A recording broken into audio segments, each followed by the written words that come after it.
J'aime vous faire plaisir. Oh, tout de suite, calmez-vous. Sauf si tu es blond aux yeux verts et que tu connais la différence entre un turbo et un compresseur. DM sur Insta. Non, plus sérieusement, voici la Porsche 911 Type 964 Carrera 3,6 litres Turbo Look.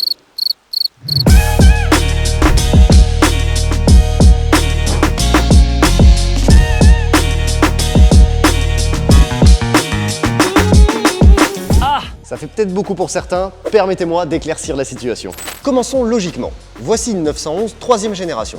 À la base, Porsche devait arrêter de la produire et... Surprise motherfucker! En 1989, une nouvelle 911. Alors c'est vrai qu'entre la deuxième et la troisième génération, au premier regard, on constate pas de grands changements. Et pourtant, il y a de l'évolution dans le projet. À l'occasion, je vous mettrai un petit coup de polish.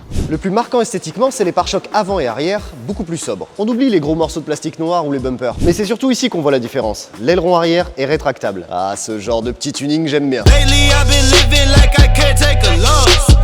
Type 964. C'est le code de cette troisième génération qui opère de 1989 à 1994. Donc si vous parlez bagnole autour d'un verre, dites 964. Votre interlocuteur comprendra très facilement. Du coup, tu vois, la dernière fois, j'étais avec une 964. Ah, tu surfes? Non. La F64, la taille, non? Non. Porsche. Ah, la Porsche! Ouais, la Porsche, la 64. Ouais, Ah, bah oui, la Porsche. c'est celle qui est sortie après la 963. Remarque, il n'y a pas eu la 963 parce que je m'en souviens qu'il y a eu un problème avec les ailerons, je sais plus quoi, enfin les jantes, les enjoliveurs et tout comme ça. Carrera 3,6 litres. C'est tout simplement le modèle. Et d'ailleurs, il y a eu pas mal de changements cette année. Elle était proposée en 2 ou 4 roues motrices. Et le 3,6 litres représente la cylindrée du moteur.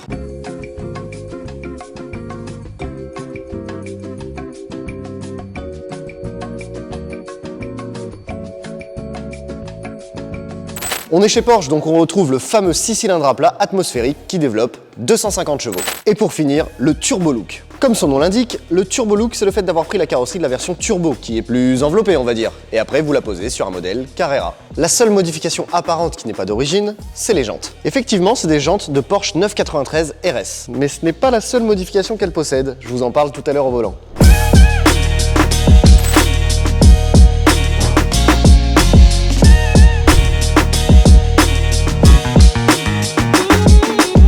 Alors c'est vrai que la semaine dernière, j'étais avec une 930 Turbo, donc la génération d'avant, et je constate pas énormément de changements sur cet intérieur. Donc on a toujours la planche de bord avec les 5 compteurs, les boutons poussoirs, les sièges en cuir. Bon, parlons plutôt des nouveautés. Ici on a une boîte méca 5 rapports, on a également la climatisation et je vous avoue que je vais pas m'en plaindre, et bien évidemment la commande manuelle pour lever ou baisser l'aileron.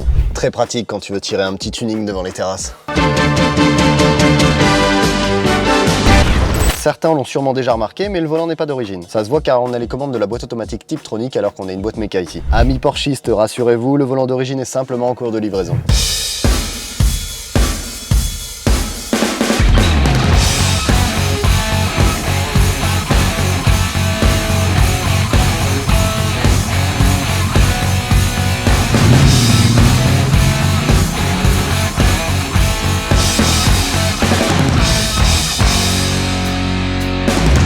Alors, je vous donne une petite info avant de faire une accélération et de vous faire écouter le son du moteur.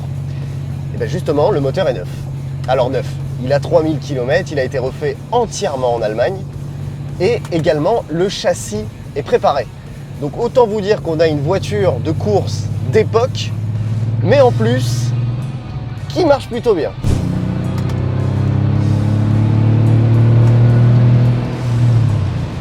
Alors oui, effectivement, ça donne pas un coup de pied au cul comme peut faire une turbo à partir de 4000 tours sur les anciennes générations. Mais ça marche quand même vachement bien. Et petite info complémentaire, le moteur de base fait 250 chevaux. Et vu qu'ils l'ont refait, bah, ils en ont profité pour en mettre 300. Est-ce que vous visualisez un train? Alors pas un TER, hein, arrêtez. Non, non. Une bonne vieille locomotive, tu vois? Et ben cette caisse, c'est un peu pareil. Elle est posée sur un rail et elle bouge pas. Alors je pense que c'est la préparation du châssis qui fait ça, mais sincèrement, elle bouge vraiment pas. Hein. Manque plus qu'un gros chou-chou motherfucker et on est bien finalement.